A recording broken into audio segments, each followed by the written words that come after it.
You work hard, you save what you can, and yet the people at the very top seem to pull further ahead every single year. Even during recessions and crashes, billionaire fortunes tend to bounce back faster and bigger than almost anything you own. And the gut reaction is to get angry, but anger will not teach you anything useful. Understanding the machine will. So forget the outrage for a moment. Let's look at the actual mechanics of how big money grows with real numbers. Here is the first thing to understand. Wealth at the top does not grow in a straight line, it compounds. Compounding means your gains start earning their own gains. The money you made last year goes to work making more this year. A pile that earns roughly 10% a year does not just grow 10%. Left alone, it doubles in about 7 years. Now picture the doubling happening again and again across decades. The line stops crawling and starts to launch. This is why the same percentage return builds a wildly different result for a large fortune than for a small one. 10% on $1,000 is $100. 10% on $1 billion is $100 million. Same rate of return, completely different reality. Scale itself becomes a superpower once the pile is already big. But compounding is only half the secret. The other half is what kind of money is doing the growing.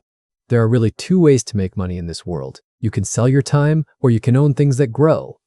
When you sell your time, your income has a hard ceiling. There are only so many hours in a day to trade away. But when you own an asset, a business, a stock, a building, it can keep working long after you have gone to sleep. Economists put a name to this gap. They compare the return on capital to the growth of ordinary wages. Over the long run, investments in stocks and businesses have returned somewhere around 7% a year after inflation. Meanwhile, the typical worker's pay, after inflation, has barely moved in the United States for about 50 years. When the money you own grows faster than the money you earn, ownership quietly wins the race every single decade. And here is the kicker. The richer you already are, the larger the share of your wealth sits in those growing assets. A typical family holds most of its net worth in one place, their home and a modest amount of savings. The wealthiest households hold the opposite. Most of their net worth is stocks, ownership stakes, and private businesses. So when markets rise, the rich are simply holding far more of the thing that is rising. The math does the rest. Now add the third ingredient, the one that turns a fast engine into a rocket. Leverage.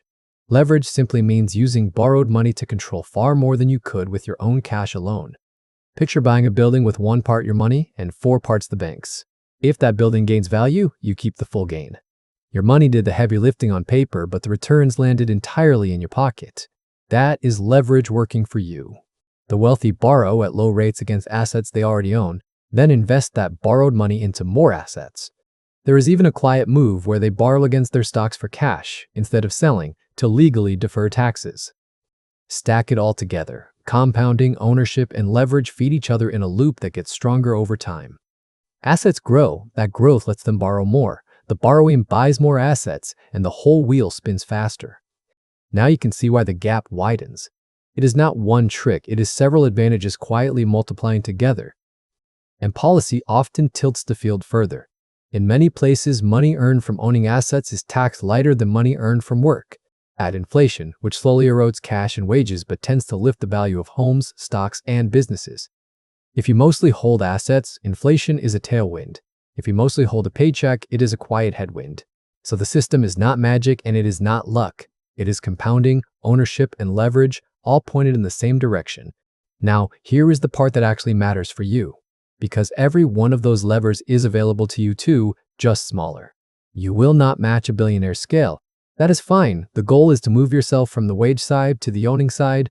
Start with the simplest lever, ownership. Buying broad index funds means you own a tiny slice of thousands of companies at once. Then let compounding do the heavy lifting. Invest steadily, reinvest the gains, and give it years, not weeks. Consider the numbers.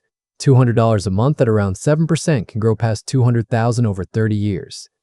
That is the exact same engine the wealthy use, just running at the size that fits your real life today. Use leverage carefully and only where it is sane. A modest mortgage on a home you can afford is leverage most people can actually reach. And keep more of what grows by using tax-advantaged accounts, the legal tools built to let your investments compound untouched. None of this is fast. None of it is flashy. But it quietly moves you onto the same side of the equation as the people who keep pulling ahead. The billionaires are not running a secret you can never touch. They are running ordinary math at extraordinary scale.